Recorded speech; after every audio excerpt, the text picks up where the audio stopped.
Hi friends, verification slip ಬಗ್ಗೆ ಈ ವಿಡಿಯೋದಲ್ಲಿ ಡಿಸ್ಕಷನ್ ಮಾಡೋಣ. ವೆರಿಫಿಕೇಷನ್ ಸ್ಲಿಪ್ ಯಾವಾಗ ಬರುತ್ತೆ, ಅದರಲ್ಲಿ ಏನೇನೆಲ್ಲ ಚೆಕ್ ಮಾಡ್ಕೋಬೇಕು, ಅದರಿಂದ ನೀವು ಕರೆಕ್ಟಾಗಿ ನೋಡಿಲ್ಲ ಅಂದರೆ ಏನೆಲ್ಲ ಪ್ರಾಬ್ಲಮ್ ಆಗುತ್ತೆ ಅಂತ ಕಂಪ್ಲೀಟ್ ಇನ್ಫಾರ್ಮೇಷನ್ನ ಕೊಡ್ತೀನಿ. ತುಂಬ ಅಂದರೆ ತುಂಬ ಇಂಪಾರ್ಟೆಂಟ್. ಸುಮಾರು ವಿದ್ಯಾರ್ಥಿಗಳಿಗೆ ಒಂದು ರ್ಯಾಂಕ್ ಜಾಸ್ತಿ ಇದ್ರೂ ಅವರಿಗೆ ಸೀಟ್ ಸಿಗದೇ ಇರೋದು ಕಾರಣ ಇದೆ. ಈ ಒಂದು ವಿಡಿಯೋ ಕಂಪ್ಲೀಟಾಗಿ ನೋಡಿದ್ರೆ ನಿಮ್ಗೆ ನಿಮ್ಮ ಒಂದು ಏನಂತಾರೆ ನಾವು ವೆರಿಫಿಕೇಷನ್ ಸ್ಲಿಪ್ ಬಂದಾಗ ಏನೇನೆಲ್ಲ ಪಾಯಿಂಟ್ಸ್ ನೀವು ನೋಡ್ಕೋಬೇಕು ಅನ್ನೋದು ಗೊತ್ತಾಗುತ್ತೆ. ಓಕೆನಾ. ಆ್ಯಂಡ್ ನೀವು ಒಬ್ಬೊಬ್ಬರು ಅಂತಿರ್ತಾರೆ, ನನಗಿಂತ ಕಮ್ಮಿ ರ್ಯಾಂಕ್ ಇದ್ದರೂ ಅವ್ನಿಗೆ ಸೀಟ್ ಸಿಕ್ಕಿದೆ, ಅವ್ನಿಗಿಂತ ನನಗೆ ಜಾಸ್ತಿ ರ್ಯಾಂಕ್ ಇದ್ರೂ ನನಗೆ ಸೀಟ್ ಸಿಕ್ಕಿಲ್ಲ, ಅವ್ನಿಗೆ ಹೆಂಗೆ ಸಿಕ್ತು ನನಗೆ ಹೆಂಗೆ ಸಿಗಲಿಲ್ಲ, ಈ ಥರ ಒಂದು ಪ್ರಾಬ್ಲಮ್ಸ್ ಇರ್ತಾವಲ್ಲ, ಹೀಗೆ ನೋಡ್ಕೊಂಬಿಟ್ರೆ ಅದು ಸಾಲ್ವ್ ಆಗುತ್ತೆ. ಆ್ಯಂಡ್ ಅದಕ್ಕಿಂತ ಮುಂಚೆ ನೀವೇನಾದರೂ ನಮ್ಮ ಚಾನಲ್ನ ಸಬ್ಸ್ಕ್ರೈಬ್ ಮಾಡಿತಿಲ್ಲ ಅಂದರೆ ಕೆಳಗೊಂದು ಸಬ್ಸ್ಕ್ರೈಬ್ ಬಟನ್ ಐತಲ್ಲ, ಅದನ್ನು ಪ್ರೆಸ್ ಮಾಡಿ ಹಾಗೂ ಬೆಲ್ ಐಕಾನ್ ಆ್ಯಂಡ್ ವಾಟ್ಸಪ್ ಚಾನಲ್ನ ಜಾಯ್ನ್ ಆಗಿತ್ತಂದ್ರೆ ಜಾಯ್ನ್ ಆಗಿರಿ. ಜಸ್ಟ್ ನಮ್ಮ ಮೀಡಿಯಾ ಅಂದರೆ KA ಕಡೆಯಿಂದ ಏನು ಅಪ್ಡೇಟ್ ಬರುತ್ತಲ್ಲ ಅದನ್ನು ನಿಮಗೆ ತಲುಪಿಸ್ತೇವೆ ಅಷ್ಟೇ. ಇದು ಅಫಿಷಿಯಲ್ ಪೇಜ್ ಅಂತೂ ಅಫಿಷಿಯಲ್ ಪೇಜ್ ಲಿಂಕ್ ಅಂತೂ ಯಾವತ್ತೂ ನಿಮಗೆ ಕೊಟ್ಟಿರ್ತೀವಿ. ಯಾರಿಗೆ ಇಷ್ಟ ಇದೆಯಲ್ಲ ಪದೇ ಪದೇ ಹೋಗಿ ಅಲ್ಲಿ ಚೆಕ್ ಮಾಡ್ಬೋದು.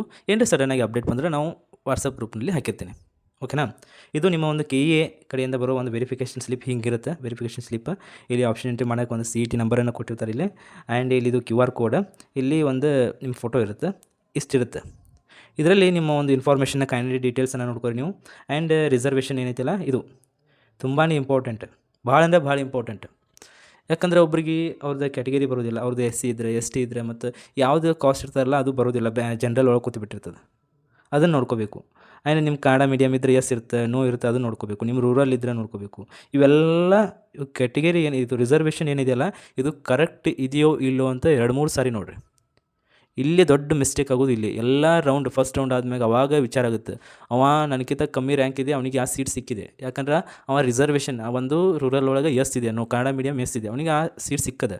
ನೀವು ಕೊಟ್ಟಿಲ್ಲ, ನಿಮ್ಮ ಒಂದು ಕ್ಯಾಟಗರಿ ಆಗಲಿ ರಿಸರ್ವೇಷನ್ ಏನೋ ನೀವು ಅನ್ನೋ ನೋಡಿಲ್ಲ. ಅದಾದಮೇಲೆ ರಿಸಲ್ಟ್ ಆದಮೇಲೆ ನೀವು ಚೆಕ್ ಮಾಡ್ತೀರಿ, ನಂದು ಇರಬೇಕಿತ್ತು, ನೋ ಇರಬೇಕಿತ್ತು, ವೇಸ್ಟ್ ಅದು ಎಲ್ಲ.